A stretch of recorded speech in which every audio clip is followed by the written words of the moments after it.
estamos aqui direto do estúdio na Feira do Livro de Porto Alegre, dessa vez para conversar com dois escritores.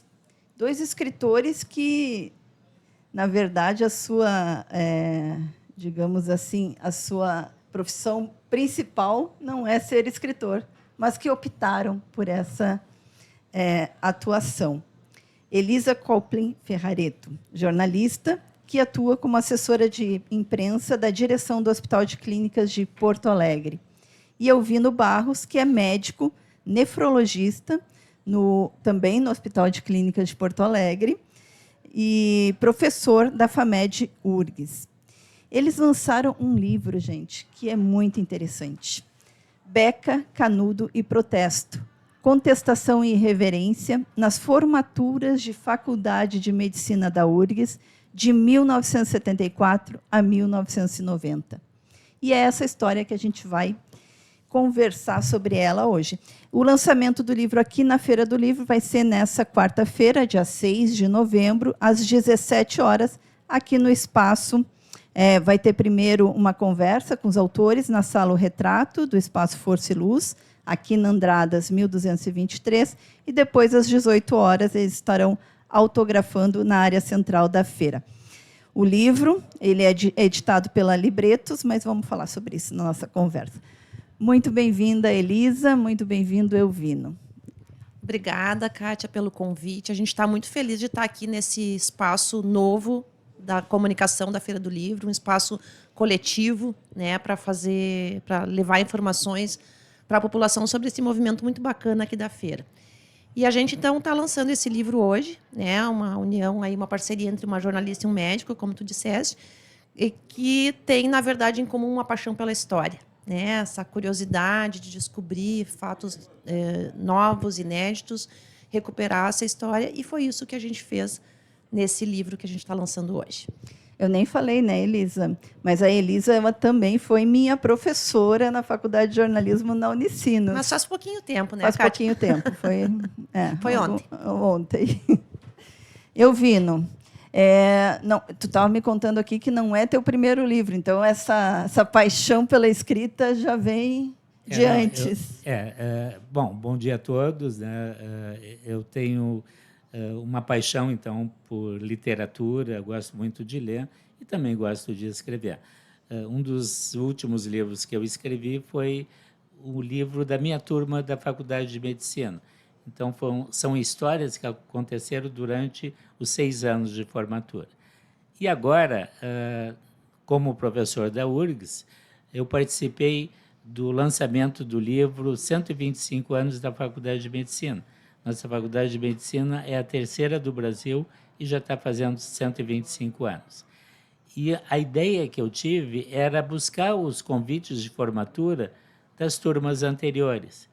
E percebi que, nesses convites de formatura, a turma ATM, que se chama a Turma Médica 74, se chama ATM 74, ela não tinha paraninfo nem homenageados.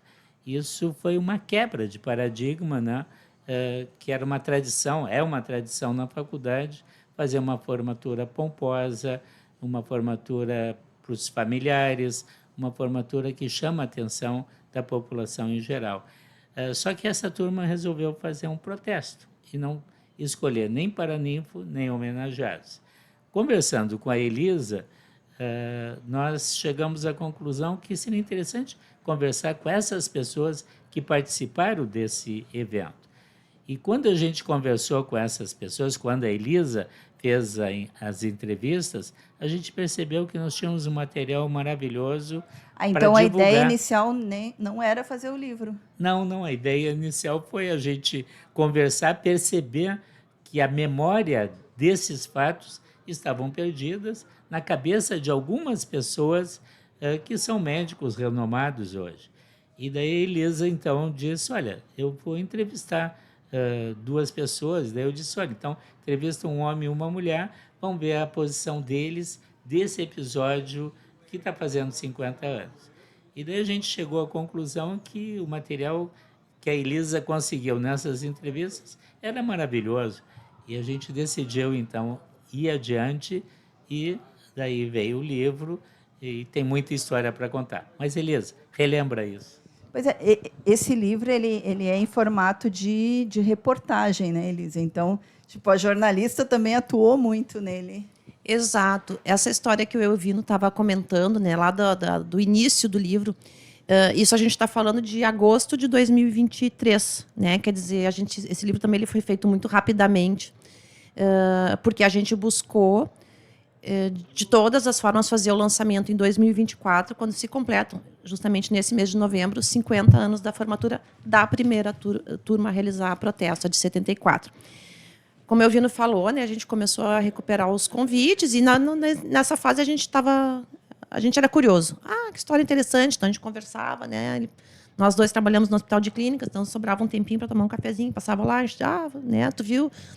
Ele tinha descoberto de 74, aí descobriu, olha, no de 75 também houve algum protesto. Olha, no de 76 também. E a gente foi indo assim, né, rastreando e chegamos até 79, que na nossa ideia inicial eram esses 5 anos, né, se encerravam os protestos. Só que daí a gente começou a conversar com pessoas também, no início, colegas de hospital de clínicas, professores, médicos lá do clínicas, e eles começaram a dizer, olha, mas a gente sabe que em 80 também teve, olha, em 80... E aí a gente foi rastreando, chegamos até 1990, foram 17 anos de protestos, né? E no momento que nós constatamos isso, chegamos a essa conclusão, é que a gente, tem que sair um livro, né? E aí veio aquela dúvida, mas, nossa, 17 anos, se a gente pensar que a partir de 85 o curso é semestralizado, ou seja, passam a existir 2 turmas por ano, a gente estava falando de 23 turmas de formandos. Como eu vou entrevistar Como é que nós vamos entrevistar todas essas pessoas e sair um livro em 2024? Não, acho que não. Pois é, o que a gente faz, o que a gente não faz? Então, a gente chegou a discutir, de pedir textos para as pessoas, de simplesmente pegar depoimentos e fazer editorar isso. Só que o livro não ia ficar atrativo, né? Ele ia ser um livro maçudo, sem... E essa história, ela é uma história que tem contexto, né? Ela começa no auge da ditadura militar brasileira, ela passa pela redemocratização do país. E esses fatos... Os protestos começam contra a reforma feita na ditadura. Exatamente, né? A reforma universitária que bagunçou completamente o currículo da medicina e é contra essa queda na qualidade do curso que os alunos vão protestar. Né? E, na verdade, tiveram uma atitude muito corajosa, porque, né, imagina, a gente está falando de 74, né? Então, todo esse contexto que o país vive de ditadura, de censura, de repressão, depois de redemocratização, da ânsia de recuperar a liberdade de expressão, tem tudo a ver com a história. Então, a gente precisava contextualizar, né? Então, a gente foi para a pesquisa documental também e a gente foi para a imprensa da época. Porque essas formaturas, né, como o Elvino falou antes, a formatura da medicina ela tem um status muito grande, um status social, uma importância social muito grande, todo aquele rito, toda aquela pompa, né? Então, no momento que as formaturas começam a subverter aquele rito, aquela pompa, isso é um choque para a universidade e para a sociedade. Então, acaba tendo uma ampla... Sim, eram os filhos da classe média alta, né? E que naquele momento da formatura cumprem um rito, né? Eles deixam de ser estudantes para serem médicos e médicas e com isso eles ganham uma outra posição social, né? Então aquela formatura não acontecer segundo a formalidade esperada foi um choque. Então teve muita publicação na imprensa, principalmente nos anos iniciais, né? A de 74, por exemplo, a primeira, ela sai 2 vezes na revista Veja, que na época era a principal. Eu vi que o Estado de São Paulo também, Estado né? de São Paulo, né? Quer dizer, os jornais locais aqui, então, nem se fala. Isso era uma coisa assim, tinha nos anos mais, digamos que foram mais polêmicos. Depois eu vi, até pode comentar, teve um ano que em 79 a formatura chega a ser cancelada pela reitoria, porque não admite a continuidade dos protestos. Então, nesses anos, a polêmica está diariamente nas páginas dos jornais, né? As pessoas discutem, vai ter formatura na medicina, não vai? Tamanho era o impacto daquilo, né? Então, fechando a resposta à tua pergunta, né? Então, a gente disse, não, a gente vai ter que contar essa história nesse contexto. Não dá para descolar isso. Ele não é um livro sobre a história da Faculdade de Medicina da URGS. Ele é um livro sobre história. Né? E aí a gente fez nessa forma de reportagem, usando as entrevistas dos nossos, né, dos médicos e médicas com quem a gente conversou, foram mais de 100, né, usando declarações literais deles. A gente procurou trazer letras de música da época também para contextualizar, né, para fazer um livro que interesse a qualquer público. Adorei. Obrigada. Só aproveitando, Elisa, então, nesse primeiro protesto, em 74, essa matéria que saiu na Veja foi uma matéria que revoltou muitos alunos, porque a Veja colocou assim, por favor, população, não consultem mais com esses médicos, porque se eles não têm nenhum modelo, se eles não têm um professor para ser paraninfo, se eles não têm os professores para homenagear, que tipo de médicos são esses? Então, se cuidem. Tá? Então, para vocês verem, né, o grau, né, de revolta da própria imprensa em relação a esse protesto. Uma imprensa comprometida na época, a gente sabe com quem, né? Isso. E daí o interessante é que, no outro ano, a ATM 75, eles fizeram uma assembleia e discutiram como é que vai ser a nossa formatura. Daí, assim, foi decidido, então, na Assembleia, que eles tinham que continuar o protesto. Mas daí a turma disse, não, mas vamos fazer um protesto mais leve para não incomodar muito a direção, os familiares e tal. E eles decidiram, então, que teriam um paraninfo. Só que o paraninfo que eles escolheram foi o Sarmento Leite, morto há 40 anos atrás, que iniciou a Faculdade de Medicina. E os homenageados, todos mortos, que eram sanitaristas importantes, tipo Oswaldo Cruz e outros, né? Então, aquilo que eles achavam que ia ser mais light, né, foi mais estrondoso. E que teve um significado isso, né, Elvino? Que eles queriam simbolizar como a morte do próprio ensino, não era? Não, tem vários simbolismos aí, né? Então, a morte do ensino, também, assim, os médicos do passado, o Sarmento Leite, eles eram tão importantes, tão dedicados à faculdade, que eles deveriam ser homenageados. Então, assim, vamos homenagear os mortos, que foram maravilhosos, e vamos não homenagear os atuais, porque daí isso vai incomodar a direção e vai ter um peso maior desse nosso protesto. Então, isso realmente, assim, foi estrondoso do ponto de vista de imprensa, do ponto de vista da faculdade, e o próprio diretor, né, que no primeiro protesto, 74, ele disse, não, tudo bem, são estudantes, são jovens, têm o direito de fazer isso. Mas no segundo, já em 75, o diretor disse, não, puxa vida, será que não tem nenhum vivo que mereça ser homenageado? Vocês vão homenagear os mortos? Então começou a ter uma certa rixa, direção da faculdade e formaturas. Mas elas continuam não acontecendo ou acontecendo de uma maneira de protesto. Então, cada turma, a partir daí, tinha uma ideia de protesto e foram diferentes os protestos em cada uma dessas turmas. Elisa, não sei se quer complementar.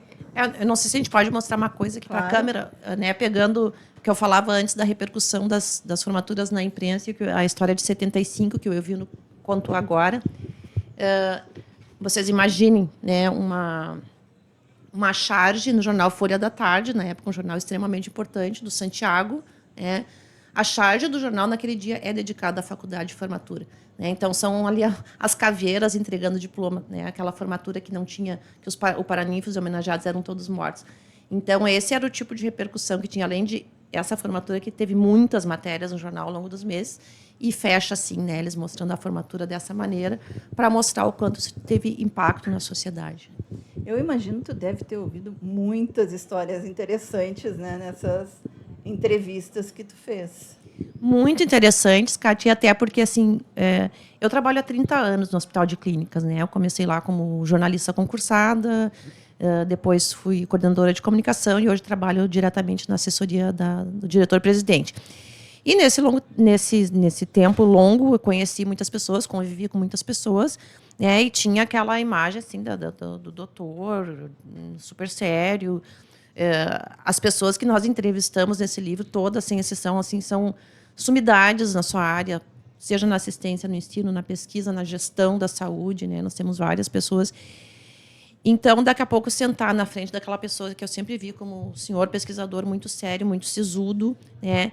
E que, de repente, me conta histórias das gargalhadas, né? Dos protestos, das assembleias, das molecagens que eles faziam, né? na faculdade. Então, assim, abriu todo um mundo muito interessante, muito novo. Imagino que até para eles, né? Recordar essas coisas. Assim. Muito bem dito, Kátia, porque isso assim, é uma coisa que eu acho que, né? Acho que não é novidade para ninguém que literatura não dá dinheiro nesse país, né? Pelo contrário, a gente suou atrás do dinheiro para viabilizar a publicação desse livro em papel, que a gente fazia questão. Mas se a gente pode dizer que a gente ganhou alguma coisa com esse livro, né, Vino, foi assim a felicidade dessas pessoas, né, de todas elas. Todas foram muito generosas, né, em conceder os depoimentos, foram atrás dos seus convites, de recortes de jornal. Grande parte dos documentos que estão no livro veio das pessoas. Então, assim, as pessoas se sentiram felizes, emocionadas por recuperar aquela história, por ter alguém que se interessasse pela história delas e por ver que essa história deixou uma herança, né, para o futuro, para as futuras gerações. Então, foi uma experiência muito bacana, a gente fez novos amigos, a gente, né, fica muito feliz. E ontem ainda a gente estava comentando, né, tem postagens aí nas redes sociais de entrevistados nossos que estão convocando seus colegas, vocês têm que estar na feira hoje para a gente se reencontrar. Então, virou um motivo até de reencontro dessas turmas. Sim, foram cerca de 100 médicos e médicas entrevistadas. Exatamente, foi esse o nosso público. Como é que tu conseguiu, Elisa, tudo isso? A pergunta da jornalista. Eu também pergunto, como é que tu conseguiu? É o tipo de situação que a gente para pensar e diz, eu não sei. Porque eu acho, né, vamos pensar assim, a gente começou em agosto, né, as primeiras conversas foi finalzinho de julho, início de agosto. Eu tive uma hepatite no meio disso. Fiquei de molho quase um mês. Né? Nunca tinha tido uma doença na minha vida, fiquei nesse momento. E aí a gente começou a fazer os depoimentos. Vamos fazer mais um, mais um, mais um. Né? Vamos no museu tal, vamos na hemeroteca, vamos aqui, vamos ali. E daqui a pouco nos caiu a ficha. Estava chegando no fim do ano, nos caiu a ficha e disse, puxa, 2024 está aí, é o ano do cinquentenário, é o ano dos 60 anos do golpe militar, é o ano dos 40 anos do início da democratização, é o ano que faz 100 anos que aquele antigo prédio da Sarmento Leite, da Faculdade de Medicina, foi inaugurado. Faz 50 anos que a faculdade perdeu aquele prédio e essa perda... Nossa, vários anos muitos redondos, anos. Né? Não, e essa perda desse prédio tem tudo a ver com esses protestos também, porque ali a faculdade perdeu a sua identidade, né? Ela deixou de ter uma sede. Então, assim, nossa, é muito, a gente não pode perder. Tá, mas nós vamos fazer um livro nesse tempo. Não sei, vamos. Né? E aí também eu posso contar uma história curiosa da edição do livro em si, né, da editoração. Quando chegou janeiro, que daí a gente estava certo já que ia ser um livro, que ele ia sair na Feira do Livro de 2024, a gente disse, bem, só tem um detalhe. 2 detalhes. Editora e dinheiro para pagar. Né? A gráfica, simples, uma né? coisinha de nada. Né? E a gente tinha... Nesse momento, estava terminando as entrevistas do pessoal de 74, alguma coisa de 75. E aí eu escrevi o capítulo de 74, né? O Elvino me ajudou, a gente foi lá, revisou. Todos os entrevistados e entrevistadas tiveram acesso aos textos para dizer tá ok, né? Para evitar qualquer desconforto lá na frente. Então, chegou em meados de janeiro, era isso que a gente tinha, um capítulo, né? De 1974. O Elvino falou com a Clô Barcelos, da editora Libretos. Olha, a gente tem um projeto assim, assim, topa conversar com a gente? Não, topa.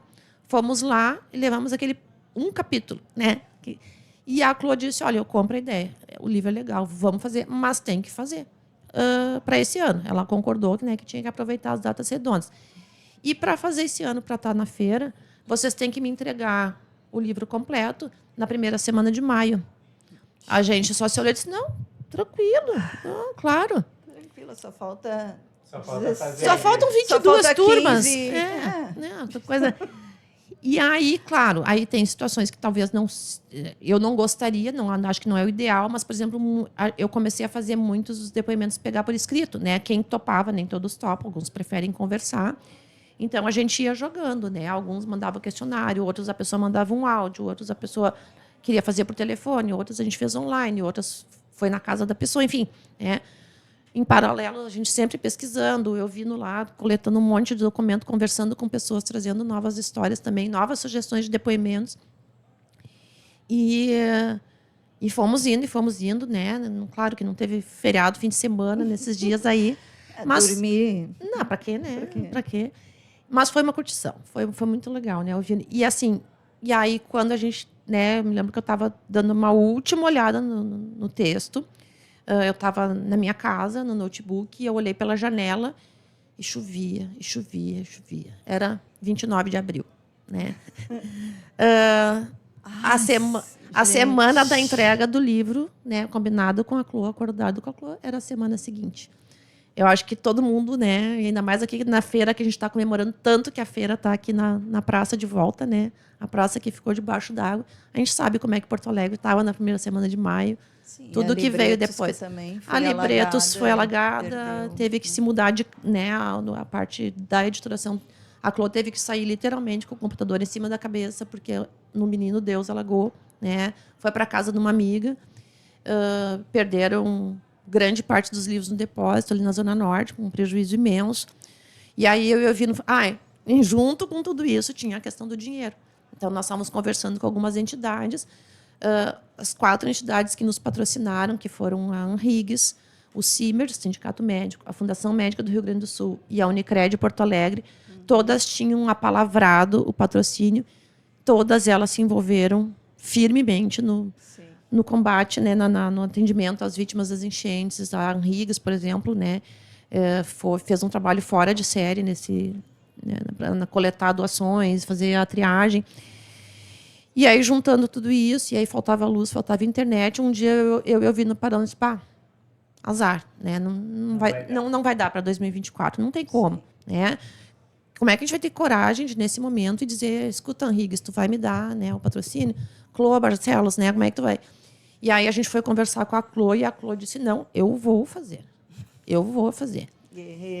Guerreira, ela fez um trabalho lindo, né? Eu vi no livro, tá maravilhoso. Quem que fez a editoração do livro? Porque a própria Clô. Muito bonito. A própria Clô, todo ele. E ela fez assim, Kátia, num tempo recorde. Ela mandava, né, páginas e mais páginas de noite, fim de semana, e ela me dizia, não, trabalhar está me segurando nesse momento, né, nesse momento de impacto psicológico. E aí acabou que sim, o livro ela fez, né, toda a parte do design maravilhoso do livro. Nessa capa, assim, ela apresentou de primeira e a gente aprovou de primeira. Não tinha o que mudar. Sim, né? Com o prédio da... o antigo, a escadaria. Né? O antigo prédio da medicina, maravilhoso. Né? E aí, depois, lá por junho, né, daí a gente foi tocando, ainda com o risco que a gente não tinha o dinheiro, de, bom, vamos tocar, depois a gente vê o que a gente faz. Né? Todos os 4 patrocinadores, então, que eu citei, cumpriram a sua palavra, né, nos ajudaram. E faltou um pouquinho do dinheiro, né, porque é um livro de quase 400 páginas, em papel crochê, ele é um livro caro. Né? E aí, disse, bom, o que a gente vai fazer? Vai botar do bolso? Né? Aí a gente foi para os nossos entrevistados e fez uma espécie de uma pré-venda. Né? Disse, olha, porque a gente podia fazer em e-book, que ia ser mais barato, mas esse livro tinha que ter papel. Né? E aí a gente falou com eles e grande parte deles adquiriu, então, previamente, o seu exemplar a um custo menor. E, com isso, a gente conseguiu pagar, assim, fechar o balanço ali, né? Zerar as contas. E ainda, né, já que a gente está falando de todo mundo que foi guerreiro nessa história, a gráfica Palotti, né, de Santa Maria, que também fez uma impressão belíssima e foi muito solidária com a gente, assim, na questão dos prazos, na questão de estimular, de dizer, não desistam, vamos lá. Né? Então, é um trabalho realmente muito especial por muitos motivos para a gente. Ele tem também uns QR Code, né, Elvino, onde as pessoas podem acessar, fala tu aí, áudios, vídeos de formaturas antigas. Não, perfeito.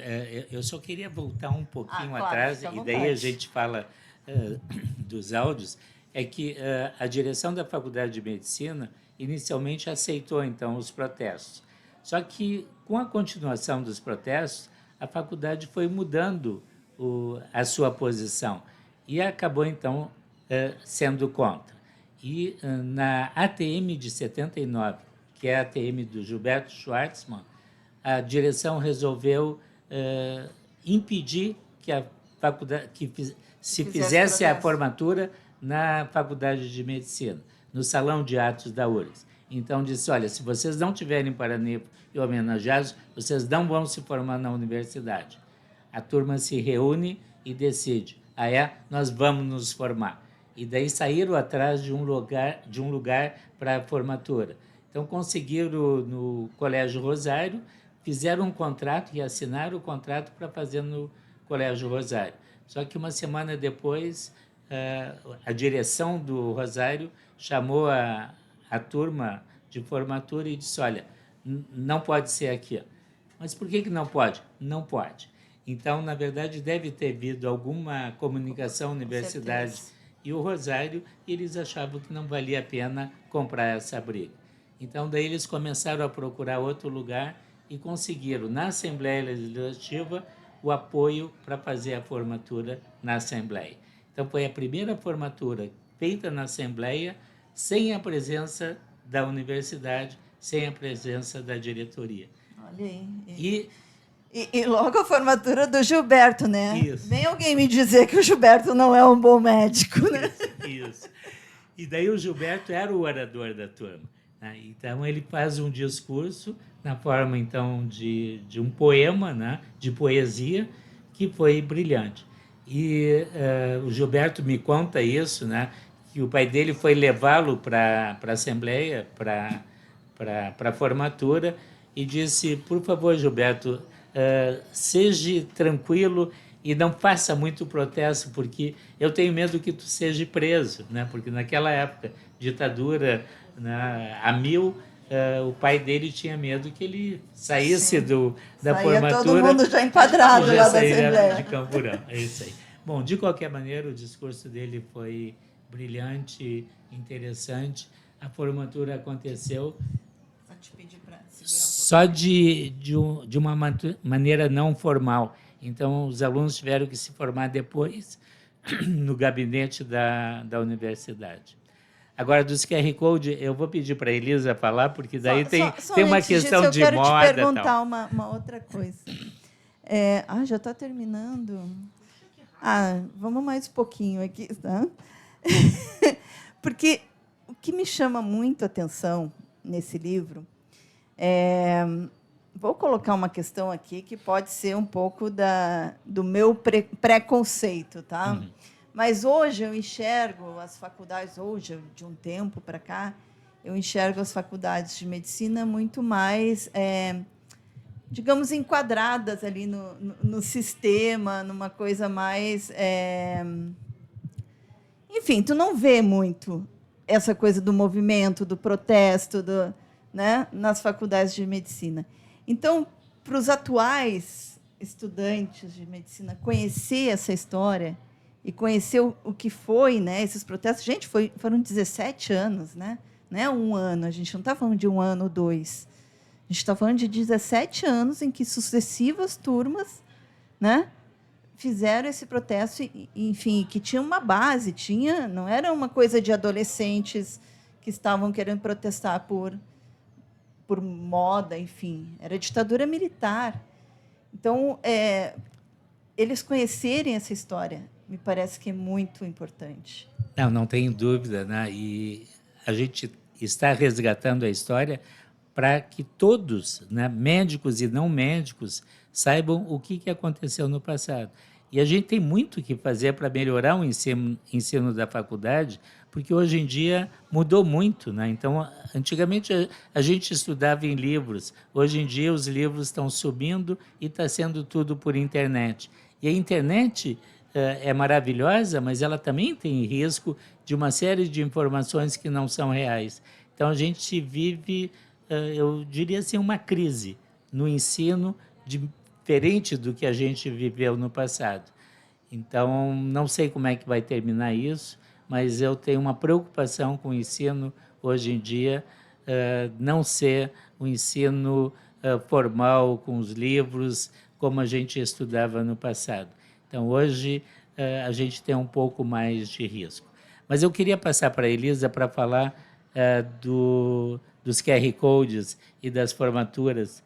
Se a gente tiver um tempinho depois, eu queria falar ainda sobre outras histórias, né? Porque são muitas. A gente poderia ficar o dia inteiro aqui falando. A gente não vai ter muito tempo, porque a outra entrevistada já chegou aqui, mas temos mais 5 minutos. Bom, eu só faço, então, antes um convite, né? Hoje, às 5 horas, eu e o Evino vamos estar ali no Espaço Força e Luz, como a Kátia falou no início, para um bate-papo sobre o livro, né? Então, daqui a pouco, quem estiver nos ouvindo aí quiser participar, a gente vai estar contando essas histórias e provavelmente com alguns dos nossos entrevistados presentes, né? Então, dá para continuar essa conversa depois. Sobre os QR Codes, né? Vou falar rapidamente. Duas coisas. Uma, são 3 vídeos e um áudio, né? Que podem ser acessados. Esse áudio é uma preciosidade, né? É uma formatura de 75, provavelmente o único registro que existe sonoro de uma formatura dessa época. Tem o discurso do orador, que é fortíssimo, né? É muito... Essa turma faz o protesto dos mortos, né? Então, é muito interessante, porque é um amigo de um dos formandos, o Álvaro Crespo Melo é o formando, o amigo dele levou um daqueles gravadores pretos no colo, sentou na primeira fila e gravou uma parte da solenidade. Então, o registro sobreviveu. Para nós, é um dos documentos mais valiosos que tem nesse livro. E os 3 vídeos, né, que o Evino pede para falar, porque a gente sempre brinca, né, que esse livro interessa para tanta gente, não só para médicos, inclusive para quem gosta de moda e penteado, e quem gosta dos anos 80, porque os 3 vídeos são dos anos 80, e, gente, vale muito a pena ver. Aqueles vestidos com ombreiras, os brilhos, o verde-limão, o rosa-choque, as maquiagens, assim. Os penteados. Os Dancing Days. Exatamente. Então, a gente brinca, né, olha, é um plus do nosso livro. Muito bem. Ó, tu tem 3 minutinhos para contar. Escolhe a melhor história. Pois é.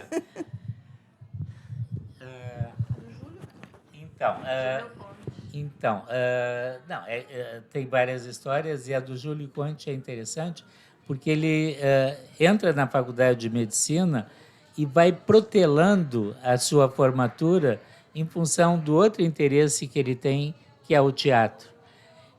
E a turma dele, então, vai se formar e eles decidem que a formatura seria na forma de um teatro. Então, eles contariam a história da Faculdade de Medicina numa peça de teatro. Então, começam até a trabalhar sobre isso, fazer os primeiros ensaios, e o Júlio Conte, então, é convidado para ir para o Rio de Janeiro para lançar a peça dele no Rio de Janeiro, Bailei na Curva, que era um sucesso aqui no Rio Grande do Sul e também passou a ser um sucesso nacional. E ele, então, desiste da formatura e vai para o Rio de Janeiro e ganha um prêmio pela peça dele. Então, aquele projeto todo que estava programado para ser uma formatura na forma de teatro acabou não acontecendo. E o próprio Júlio Conte não se forma nessa turma. Ele vai se formar mais adiante, quando termina, então, todo o trabalho dele como teatrólogo, né, no Rio de Janeiro e em outros lugares que depois eles foram. Então, essa é uma outra história interessante, entre várias que a gente vai comentar hoje, então, às 17 horas, lá no Força e Luz. É isso, Elisa? É isso aí, está todo mundo convidado, vai ser um prazer. E às 18 horas a gente vai estar aqui na área central da feira, então, para uma sessão de autógrafos. Muito obrigada, Elisa Coplin Ferrareto, Evino Barros. E vocês, se ficaram tão curiosos quanto eu para conhecer essas histórias, não percam hoje, né, nessa quarta-feira, o lançamento de Beca Canudo e Protesto. Adorei o nome também, né? Ficou muito legal, gente. Muito obrigada. Obrigado, Está aqui com a gente no estúdio do Brasil de Fato, aqui na Feira do Livro, que é a primeira vez que a gente está com o estúdio aqui também, né? Então, estamos fazendo nossa estreia aqui na feira. A gente está muito feliz de participar dessa estreia, fica muito agradecido pelo convite, reencontrar aqui uma ex-aluna de pouquinhos anos atrás, né? E Podia até... vamos mudar de assunto. E não, mas né, esse espaço realmente é muito importante, né? O espaço que o Brasil de fato está conquistando aqui, essa outra frente. A gente deseja muito sucesso e está muito feliz de participar desse momento inicial. Muito obrigada, gente. Obrigada a você que esteve conosco. Até a próxima.